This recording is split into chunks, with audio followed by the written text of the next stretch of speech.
안녕하십니까. 남청 큐티 시간입니다. 사사기의 사사들이 참 여러 등장하지요. 그 가운데 분량이 어느 정도 되는 사사들 중에 마지막 사사가 바로 삼손입니다. 오늘 본문에는 사사 이 삼손의 이름이 딱 명확하게 등장은 하지 않지만 주인공으로 그의 부모 그리고 여호와의 사자 이렇게 등장을 합니다. 사사기에서 이스라엘 자손들은 하나님을 반복적으로 떠나죠. 배반을 합니다. 이번에도 마찬가지입니다. 여호와께서는 이번에는 무려 40년 동안 이스라엘 자손이 블레셋의 압제를 받게 하십니다. 이 40년이라는 시간은 지금까지 압제받은 기간을 봤을 때 가장 긴 기간입니다. 이스라엘의 악함의 정도가 정말로 많이 심각해졌음을 짐작할 수 있습니다. 자, 이때 소개되는 가정이 있었으니 바로 마노아라는 사람의 집입니다. 마노아라는 이름의 뜻은 안식, 안식처라는 의미인데 실제 그의 집에는 공교롭게도 안식이 없었습니다. 왜 그렇습니까? 자식이 없기 때문입니다. 불임 가정입니다. 여러 어려움과 고통 가운데 아마 있었을 것입니다. 그러나 본문에는 그래서 그들이 여호와께 부르짖었다라는 내용은 나와 있지 않습니다. 아마도 체념하며 지냈을 확률이 높습니다. 그런데 여호와의 사자가 마노아의 아내에게 나타납니다. 자, 이스라엘 백성들이 먼저 하나님을 찾았습니까? 아닙니다. 그렇게 압제 가운데 있었으면서도 먼저 부르짖지 않은 완악한 백성들입니다. 그런데 하나님께서 먼저 그들에게 찾아가십니다.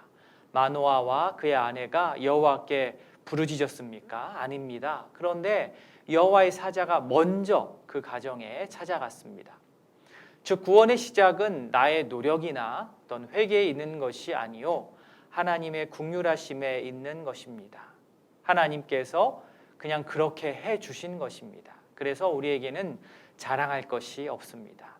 이것을 잘 아는 사람은 그래서 참으로 겸손합니다. 자, 마노아의 아내에게 나타난 여호와의 사자는 수태고지를 합니다. 3절 뒷부분에 이제 임신하여 아들을 낳을 것이다. 이 수태고지의 여인이 반응할 틈도 안 주고 여호와의 사자는 계속 명령을 이어갑니다. 4절이지요. 그러므로 너는 삼과 포도주와 독주를 마시지 말며 어떤 부정한 것도 먹지 말지니라.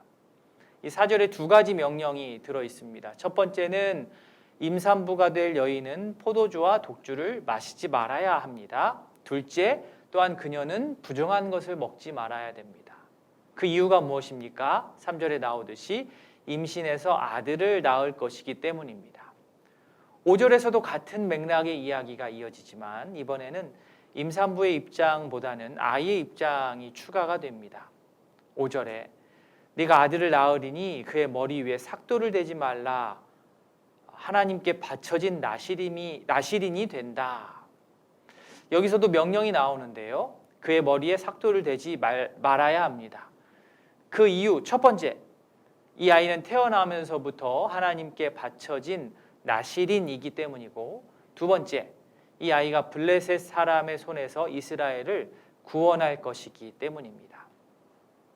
신앙생활을 여러 해 하셨던 분들은 나실인에 대해서 한 번쯤 들어보셨을 것입니다. 이 나실인이란 특별한 서약을 통해서 자신을 거룩하게 구별하여 헌신하기로 결정한 사람을 말합니다. 나실인은 바친다, 헌신한다는 뜻을 가진 단어에서 파생된 말입니다. 나실인에 관한 규정은 민수기 6장에 나오는데요. 몇 구절을 뽑아보면 6장 3절, 또 6장 5절, 그 다음에 6장 6절 자기 몸을 구별하여 여호와께 드리는 모든 날 동안은 시체를 가까이 하지 말 것이요. 방금 9절에서 보신 바와 같이 나실인은 몸을 구별하는 동안 생포도, 건포도, 포도주와 관련된 것을 먹으면 안 되었고 머리카락을 자르면 안 되었고 또 시체에 접촉하지 말아야 했습니다. 물론 보통은 일정 기간만 그렇게 하고 그 일정 기간이 지나면 이 금지 규정들은 적용이 안 되었습니다. 그런데 삼손의 경우는 좀 달랐습니다. 삼손에게는 좀 더 엄격하고 어려운 기준이 적용된 것이지요. 태어날 때부터 나실인이 되었습니다. 그리고 나중에 사사기 13장 7절을 보시면 이는 태에서부터 그가 죽는 날까지 하나님께 바쳐진 나실인이 됨이라. 그래서 죽는 날이라는 조건까지 추가되면서 더 어려운 서약이 되고 말았습니다. 가능하지 않은 임신이 가능하게 된 것은 오직 하나님의 은혜였습니다. 그리고 하나님께서는 그 아이를 통하여 하나님의 일을 하기 원하셨습니다. 그러므로 부모의 뜻이나 바람이 아닌 하나님의 뜻이 우선이 되어서 아이를 출산하고 양육해야 하는 것입니다. 하나님을 배반한 이스라엘을 구원할 수 있는 사람은 오직 하나님께만 헌신한 사람이어야 합니다. 사사기의 배경이 되는 시대만큼이나 어지럽고 혼란한 시대를 우리 모두가 살아가고 있습니다. 하나님께서는 이 시대를 깨우치고 놀라게 하실 주님의 거룩한 자녀를 찾고 계십니다.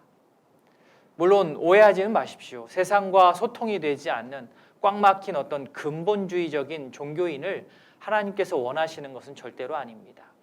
사회 속에서 공부하고 일하면서 살아갈 때에 주님의 백성다운 구별된 자로서의 존재감을 우리가 드러낼 수 있기를 바랍니다. 같이 어울릴 때는 어울리고 단 기준 없이 휩쓸리지 않고 이 시대의 나실인과 같이 말씀의 기준에 따라서 세상을 향해 새로운 어떤 맑고 거룩한 기준을 제시하는 주의 청년들이 다 되기를 진심으로 소원합니다. 오늘은 여기까지입니다. 한 주간 평안하십시오. 감사합니다.